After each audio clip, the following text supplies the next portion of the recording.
Stressforsker Richard S. Lazarus definerer stress på følgende måde. Stress er et specifikt samspil mellem personen og omverdenen, som af personen vurderes som belastende eller overstigende hans eller hendes ressourcer. Vurderingen af situationen er altafgørende, og hvordan man fortolker udfordringer er med til at afgøre, hvor belastende den er for os. Stress kan defineres som 3 forskellige fænomener. Det biologiske, som er den fysiske reaktion, den psykologiske, som er den individuelle oplevelse af stress, og den sociale, som er i forhold i sociale miljøer, der antages at være stressende. Der findes 2 former for stress: akut stress og kronisk stress. Menneskets kamp- og flugtreaktion, som er en teori af Walter Cannon, er det vi kalder akut stress. Akut stress er den kortvarige stress. Man går fra en normal tilstand til denne stresstilstand, og efter et stykke tid går man tilbage til normaltilstanden. Fysisk sker der det, at faren tænder den sympatiske nervesystem, der frigiver adrenalin. Blodet går fra de indre organer ud til hjernen og musklerne. Mentalt bliver opmærksomheden øget, og ens indlæringsevne og hukommelse bliver skærpet. Det gør, at man er klar til at håndtere problemet. Kronisk stress er den langvarige stress. Den opstår, hvor det akutte ikke stopper, og kroppen mister muligheden for at vende tilbage til normaltilstanden. Man oplever en manglende mulighed for at handle. Der er forskellige faktorer, der kan spille ind i forhold til stress, både ydre og indre. Ydre faktorer kan være både positive og negative livsforandringer, eller de krav, som man står overfor i de forskellige situationer. Det kan være de kognitive krav, de perceptuelle krav, de emotionelle krav, de manuelle og motoriske krav og de kvantitative krav.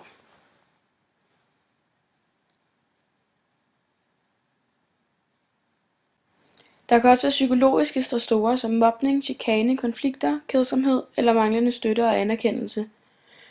Der kan være fysiske stressorer som kulde, støj, lang arbejdstid osv. Og til sidst kan der være biologiske stressorer som smerte og arbejdspres.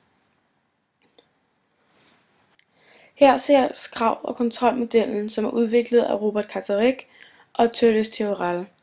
Den viser, hvordan manglende kontrol er med til at skabe stress. Diagonalt mod højre kan man se, at personen udsættes for høje krav og mangler kontrol.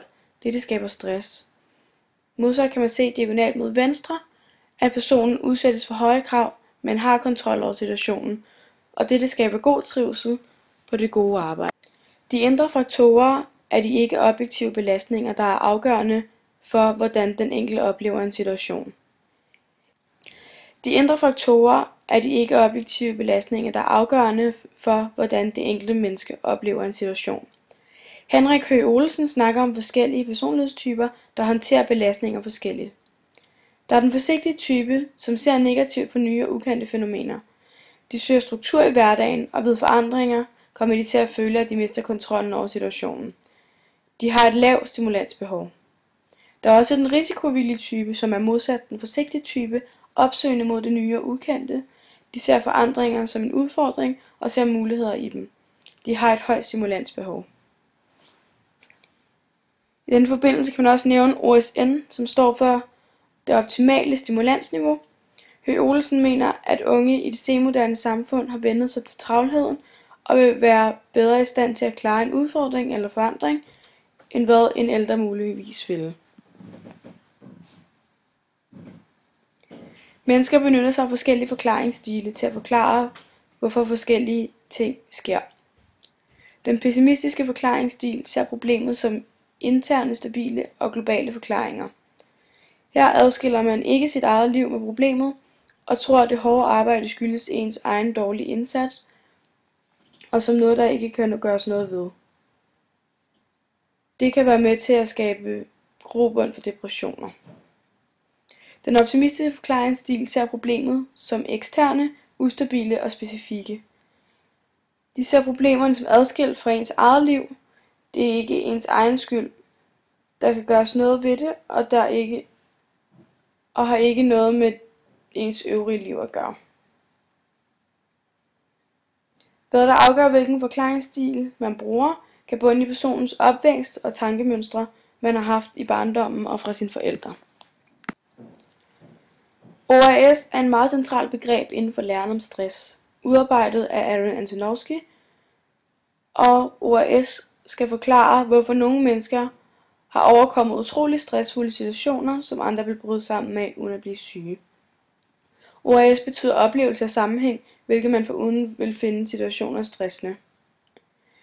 Det handler om, hvorvidt man finder tilværelsen begribelig, håndterbar og meningsfuld. Der er 3 hoveddele: begribelighed, håndterbarhed og meningsfuldhed. Begribelighed er ens oplevelse af verden og krav som sammenhængende og forståelige. Man siger, at dette opstår som produkt af en gennemskuelig, forudsigelig barndom, hvor kontinuiteten var stor. Håndterbarhed handler om, hvorvidt man mener, at man har ressourcer til rådighed til at løse opgaver. Meningsfuldhed i det, man laver, så man er involveret og engageret i ens krav. Dette kommer ofte som et produkt af at føle sig socialt værdsat af andre.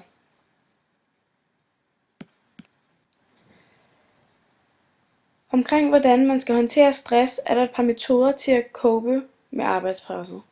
Der er 2 strategier, den problemfokuserede og den følelsesfokuserede. Den problemorienterede strategi prøver at løse problemer på 3 forskellige måder.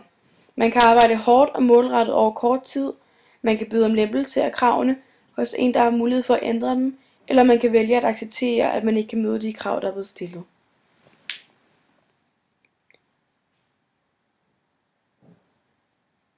Den følelsesfokuserede strategi har 3 underdelinger. Den første er grubleren. Grubleren tænker meget på, hvordan han har det. Han er nervøs for konsekvenserne og taler konstant om dem. Han gør intet for at løse dem. Den anden er distraktion. Dem, der går bort distraktion, forsøger at lave noget, der er sjovt. Det kan fx være at gå i biografen eller ses med nogle af sine venner. Dette dæmper presset og kan få et pusterum, der giver en følelse af kontrol over situationen.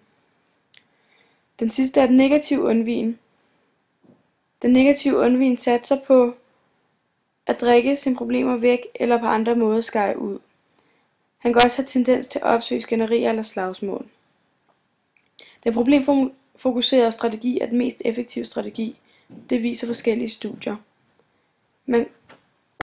Man kan dog passende bruge den følelsesfokuserede strategi til at falde til ro og derefter angribe problemet igen.